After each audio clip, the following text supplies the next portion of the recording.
Anna Saucier, host of the Cycle Power Summit 2019, and I'm here in this session with Tami Stroud. Tami's the founder of Starry Living, a movement that seeks to encompass her various passions of travel, world schooling, childbirth education, and fertility awareness. She is a fervent researcher and has experience accurately charting all the primary fertility signs and a vast number of secondary fertility signs, including a wide variety of fertility femtech, which is what we're going to talk about here today. Tami, welcome. Thank you so much for being here today for the Cycle Power Summit. Hi, I'm excited to be here. Yes, very excited. Fabulous. So the femtech market or industry is growing so rapidly.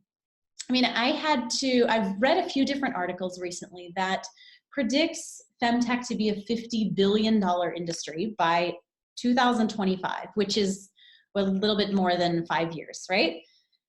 But I didn't really know what that means. Like, what does a $50 billion industry even mean? So I Googled that, like, for comparison, you know? That is the broadcast and media market is the $50 billion industry, as is sports nutrition. Those are massive industries in which we all partake, most of us, on a daily basis. So we're going to talk about femtech then as this huge thing, but some people don't even know what this buzzword is. So how do we define femtech? Right. So kind of as we're getting at, femtech is kind of this really broad umbrella term. The name comes from a mashup of female technology, and it was actually first coined by Ida Ten. She's a Danish entrepreneur that founded Clue, which is, a period fertility tracking app. And basically, it's a term that encompasses any kind of software, diagnostic tool, products and services, basically anything that kind of has technology with a focus on women's health. So it includes things like fertility solution, different period and fertility tracking apps, pregnancy and breastfeeding, women's sexual wellness, certainly reproductive health care. So it's a broad umbrella.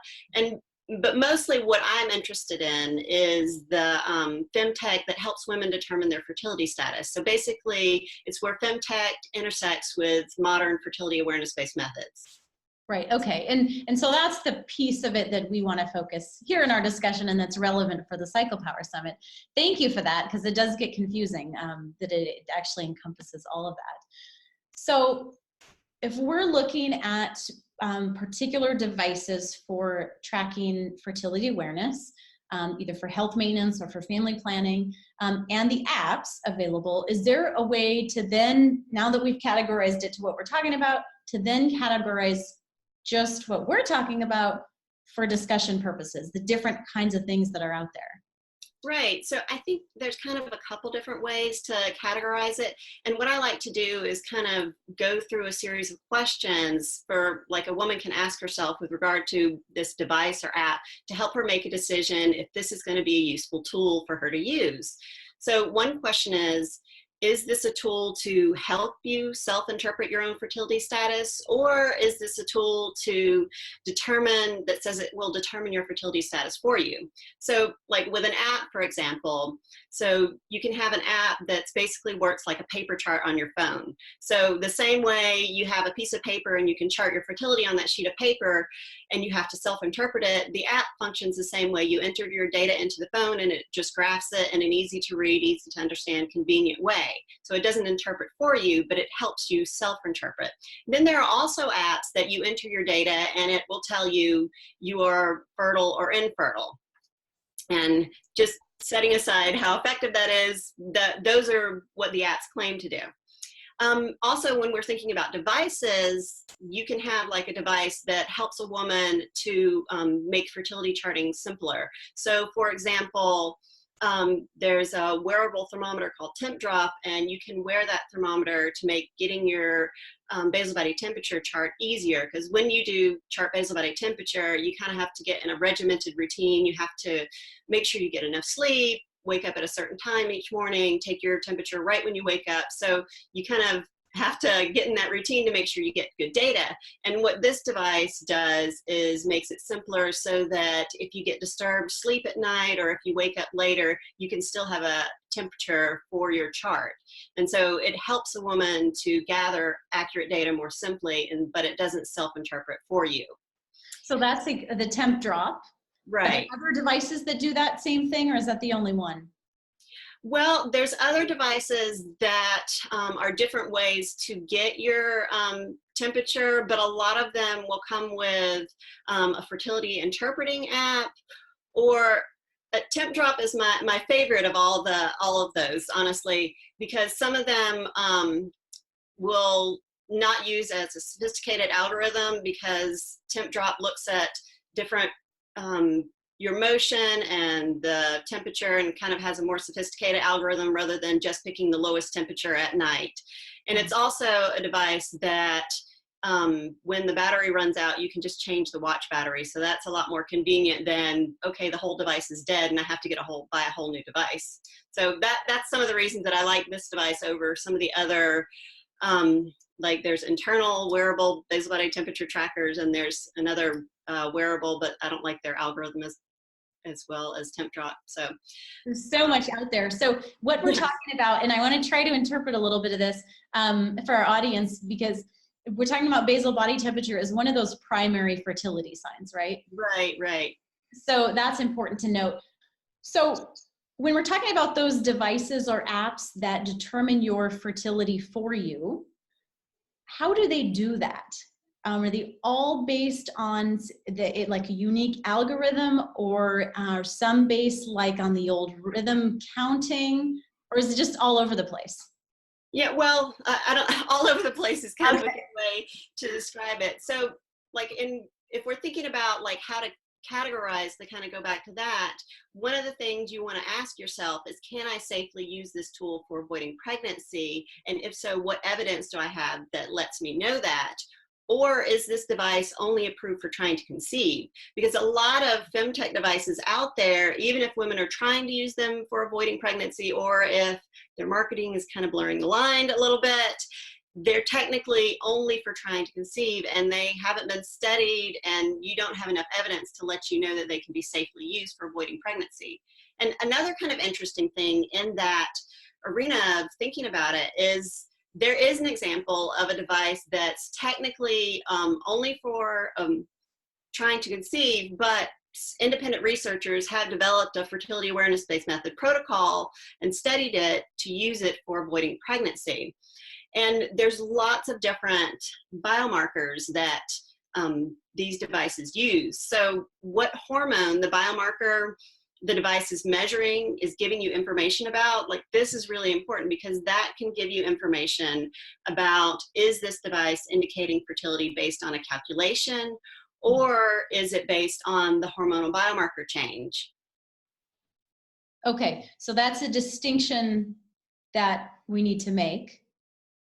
Is it based on a calculation, or is it based on the data that it's collecting at that moment? Right. So like a hormonal biomarker is an outward sign of inner hormonal activity. So things like basal body temperature, testing electrolytes in saliva or cervical fluid, saliva ferning, CO2 pressure, certainly hormone tests like luteinizing hormone tests that look at progesterone metabolites and estrogen metabolites. Those are examples of like the fertility monitors. Right. That are really different biomarkers that different kinds of femtech, either on the market or working to come on the market very soon, are looking at. Okay. That's important. So when you're talking about main fertility signs, there's 3, right? Right. So in a really established fertility awareness-based methods that are research evidence-based, there's 3 main fertility signs that you're looking at. That's your cervical fluid, your basal body temperature, and more recently, fertility awareness-based methods around luteinizing hormone, especially when you have that estrogen metabolite and luteinizing hormone together, and that one uses a fertility monitor. And so there's really interesting fertility information coming out in recent years. And I think really to make sense of kind of all these various hormonal biomarkers, because like you have the ones that are in established fertility awareness-based methods, and then you have these new things coming out that are not nothing, but you don't know how well they can help you determine your fertile window. And so I think it's really important to know the hormonal story of your ovulation cycle, because when you know what hormone the biomarker is indicating, then you can know if the fertility interpretation is based on a biomarker change or it's based on a calculation. So for example, like if you take basal body temperature, for example, because a lot of Femtech uses basal body temperature as their primary hormonal biomarker.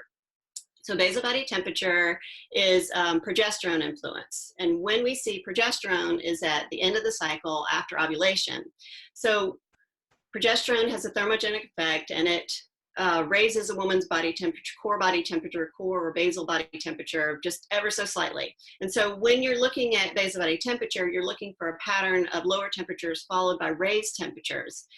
And the thing about this is a pattern is the really important thing about this. It's not just one temperature. Like you can't take your temperature one day and say, oh, this is a fertile temperature, and a temperature another day, and this is an infertile temperature.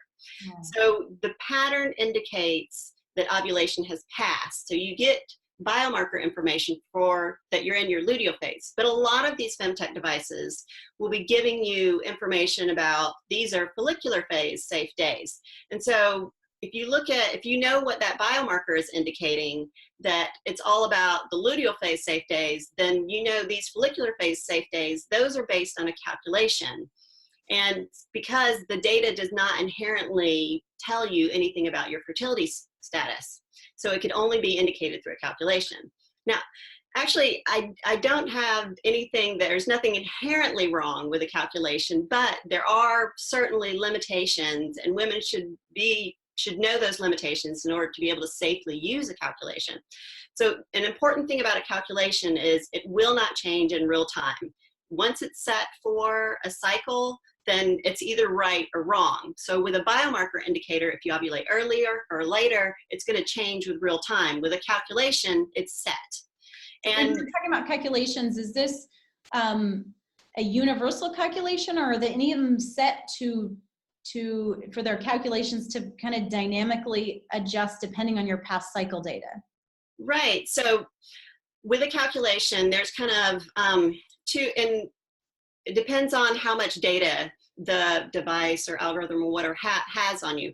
So like when in the beginning, typically the kind of calculation that you're going to see is a calculation that's based on, quote, all women. So these are statistical likelihoods based on large cohorts of women of what is likely.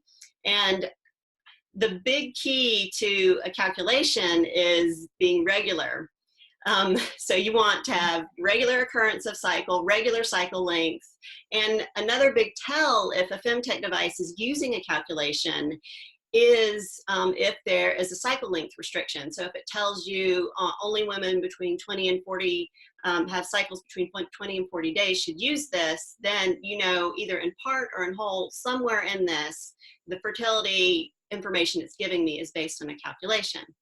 And then you also have calculations that are based on cycle history. So a calculation based on your cycle history of your basal body temperature, or on your known cycle history of your cycle length, or on your past luteinizing hormone tests. So, and generally speaking, calculations that are based the more individual data the calculation is based on, generally speaking, the better the calculation is going to be. And kind of getting back to this idea of being regular, say a woman is, postpartum breastfeeding and hasn't had her return of fertility. Like a thing I often encounter is women will kind of go off the pill trying to conceive and, get pregnant and have that experience of, being, artificial hormone free and artificial device free. And then postpartum, she kind of wants to continue on that natural path. And so, a lot of women were like, okay, there's got to be this device out there. But the problem is a lot of these devices are relying on a calculation. And if you are newly postpartum, a calculation is not your friend. That is not going to help you figure out when you are fertile and infertile. So it's really important to understand where those limitations are. And so if you want to use a calculation, it's really important to make sure it's evidence-based and in alignment with established best practices. Like, are you a good candidate for using it? Right. Okay. So now what do you mean by evidence-based? So, Go ahead. so evidence-based really has to do with approaching fertility awareness in a way that looks at the best available research. Has it been studied? Has it been studied on actual users and not just sort of, pulling information and saying, I think this worked? Have actual women tested out this protocol? Has it been replicated? Has it been peer reviewed? So you're looking at all of this kind of information to kind of give you information that is this a good option for you to choose in your own personal situation. And actually, I'm really excited that the Fertility Appreciation Collaborative to Teach the Science is also participating in this, FACS as they're more commonly known, because that is a great place to start digging into, what evidence do we have for various protocols and fertility signs and that sort of thing. So I'm really excited that more women are being introduced to their work and medical providers are being introduced to their work. Yeah, it's so important for the doctors. And yeah, FACS is one of our partners here for the summit, because there is so much. I mean, we're probably spinning heads with this session because there is so much to just talking about the technology for women, and these doctors who don't have a whole lot of time are trying to keep up with this as well. So yeah, we absolutely need those organizations that are following that. So a woman who wants some technology help with this, it seems like then the best place to start is charting with something that's not going to interpret for you until at least you know what your cycles, if you're just starting to chart, get to know your cycles first, right? Exactly. So like one of the strange things to me is that a lot of these devices seem to market themselves. And I don't know, some women kind of get the idea that these devices are almost magic. Like they magically know when I'm fertile, when I'm infertile, and they don't. I mean, it's all about data, and a big component of data is accurate collection of data. So like, for example, like if you take the Sympto app, which was rated the highest in the FACS review of fertility apps, you can't just use the app in a mindless way. You still need to be able to accurately discern your cervical fluid observations. You need to know when to consider a basal body temperature reading as disturbed or inaccurate. The app does not magically know this for you. Right, so we're talking about all of these body systems that respond to sleep and to stress, and it's the data that you're putting in is only as good as the data you're putting in, right? I mean, exactly. You have to be able to make a decision about what you're seeing, or is it accurate? I mean, are those two the main things? Like, what are you actually experiencing, and interpreting it, whether it is the data is actually skewed or or incorrect in terms of how it's being collected, or right. So lifestyle is making it. Yeah. Right. There's no femtech that is currently out there that takes a woman's own mind out of the equation. Like, you still need to be able to kind of discern this data for yourself and kind of have that reality check for yourself. And then I think another thing that's kind of frustrating to me is that a lot of these apps will take like this single biomarker and claim to tell you all kinds of things that this one biomarker cannot tell you about it. Like, take, for example, if it tells you this is the day you ovulate, or even worse, this is the day you're going to ovulate. Like, there's no biomarker out there that gives you that kind of definitive information. Like, even biomarkers that kind of can get near the timing of ovulation, you can't just say, this is the day, I know this is the day. Like, we don't have that kind of information at home charting. Right. We don't know. You cannot know when you ovulate unless you are undergoing ultrasounds, right? Exactly. But even with an ultrasound, it's still like a 24-hour window because they look at it and looks like, okay, you look like you're going to ovulate really soon. And the next day, okay, it looks like you ovulated. So you still have that time in between. Right. So, So unless you're doing this constant ultrasound for a 24-hour period, you don't know. right. Yeah, exactly. Exactly. Okay, awesome. And so then we still need to be really understanding the underlying what's going on in order to use a technology for fertility awareness. Right, right. Like a foundational understanding of the hormonal story of your cycle is really important to being able to make savvy choices about femtech devices. And really, an instructor is really that bridge between the user and the technology to kind of put it all into context. And I think so many fertility solutions nowadays kind of try to separate a woman from understanding her own body, but the body literacy of being able to tell the hormonal story of your cycle is just so powerful in so many different facets of life. And another thing to think about is if you're looking to use a fertility awareness-based method to avoid pregnancy and you want to get that high-level perfect use effectiveness, then it's really important to understand that those highly effective stats come from women who are taught the method by a trained instructor. These stats do not come from self-teaching. So really, if you want to fast track your learning and you want to get that high level of effectiveness, hire an instructor. And honestly, as much as I love Femtech, if money is tight, but you're in a position where you want to ditch the pill and start practicing natural methods, my best recommendation over buying any kind of piece of Femtech is to first hire a fertility awareness-based method instructor. Yeah, that's so important because you don't know what you don't know. Also, right? And you can learn about how things are supposed to be, but then you start charting it yourself and things look a little off. So am I misunderstanding it? Am I doing it wrong? Or is my cycle off?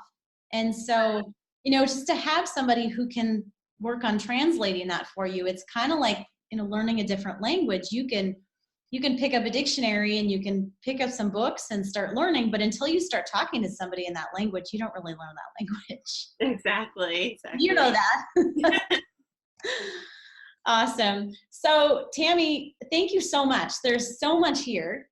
And I hope that this conversation has, helped some women to wade through this a little bit, to understand what's out there and to know how to dig into the different things that are available and what it's actually telling them. And even just to have that question in their mind, in your mind, you guys who are listening, what is this telling me? What is it doing for me? And what do I want to get out of it? And resources like Facts can lay that out, because it is, like you said, sometimes hard to tell on the website or in the materials what the truth actually is. Right. Thankfully, we have these organizations that are putting this data together. So of all the things that you have shared with us today, we're asking all of our guest experts, what is your #1 cycle power tip? Well, I would say for women to learn the hormonal story of their cycle in order to be able to make savvy choices about Femtech. Know your story. I love it. Thank you so much for joining us for the summit, Tami. Thank you. It's great to be here.